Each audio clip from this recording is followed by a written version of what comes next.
ભીંડાથી બહુ નફરત છે. નફરત નથી ભાવતું.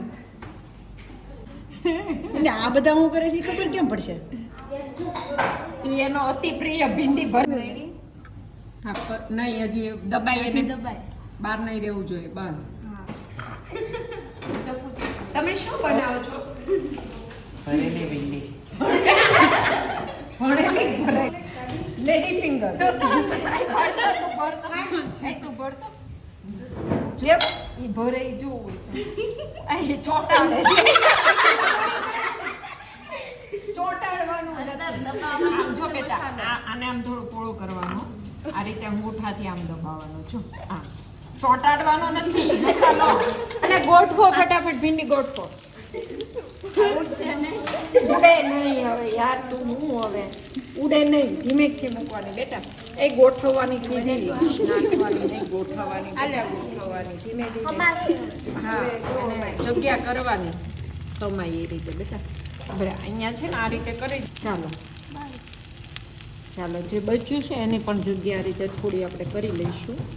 ભાઈ હા જો ટુકડા ગોઠવા. આમનામ ઉપર દે. આને કઈ મૂકી દે. મૂકી દે. બસ ભાઈ. આજે બનાવી આપણે મસાલા ભીંડી સ્ટફ કરી. ખબર પડી? મસાલો ચોટાડવાનો નહીં ભરવાનો હોય. પ્રેક્ટિકલ કરીએ તો ખબર પડે ને. મસાલા ભીંડી છે ને બે ટાઈપની બને. સોફ્ટ પણ બને ને ક્રિસ્પી પણ બને. જો તમને ક્રિસ્પી ભીંડી ભાવતી હોય, ચીકણી ના ભાવતી હોય એવી બનાવી હોય તો તમારે લોખંડની લોઢીમાં આને પકાવવાની. આપણે વર્ષોથી આપણા મમ્મી પપ્પા ને બાપા ને દાદા ને એ લોકો બનાવતા આવ્યા છે ને એ લોકો બધા લોખંડની લોઢીમાં બનાવે.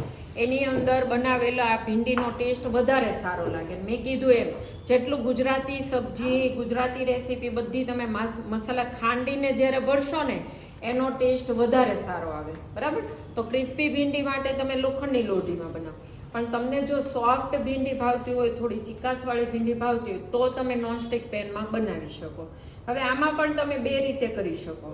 તમારે એને ખુલ્લી જ પકાવવી છે, મતલબ કે તમને આમાં પણ એવું છે કે ચીકણી નથી કરતી, સોફ્ટ જોઈએ છે તો આને તમારે ખુલ્લી પકાવવાની છે. બરાબર? અને જ્યારે પણ આપણે મસાલા ભીંડી કરીએ ને ત્યારે એમાં તેલનું માત્રા થોડી વધારે જોઈએ. બરાબર? તેલનું મેઝરમેન્ટ થોડું વધારે જોઈએ. પછી તમને એવું લાગે કે તેલ વધારે છે તો તમે સાઈડમાં એને કાઢી શકો. પણ તેલ વધારે જ નાખવું પડે. તેલ ઓછું હોય તો પણ ચીકણી થાય.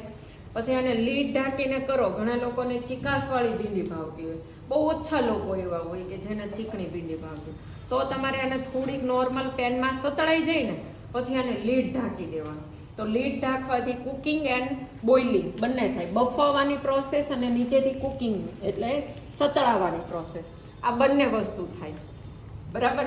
તો અહીંયા આપણે ગેસની ફ્લેમને મીડિયમ રાખવાની છે. હાઈ પણ નહીં અને એકદમ સ્લો પણ નહીં. મીડિયમ રાખીએ તો અહીંયા સુધી આપણી જે હીટિંગ છે અહીંયા સુધી લાગે. બરાબર? તો અહીંયા મીડિયમ ફ્લેમ ઉપર આપણે કન્ટિન્યુ અને સાતળવાની છે. અને મસાલા ભીંડીને બનતા થોડો ટાઈમ લાગશે. હાઈ ફ્લેમ પર ફટાફટ વસ્તુ જ્યારે કરવામાં આવે ને એ વસ્તુ અંદર સુધી એકદમ સરસ રીતે કૂક થાય નહીં. એનો સ્મેલ એની ટેસ્ટ જે બરાબર આવવી જોઈએ આવે નહીં અને બહારની સાઈડથી દાજી જશે. બરાબર?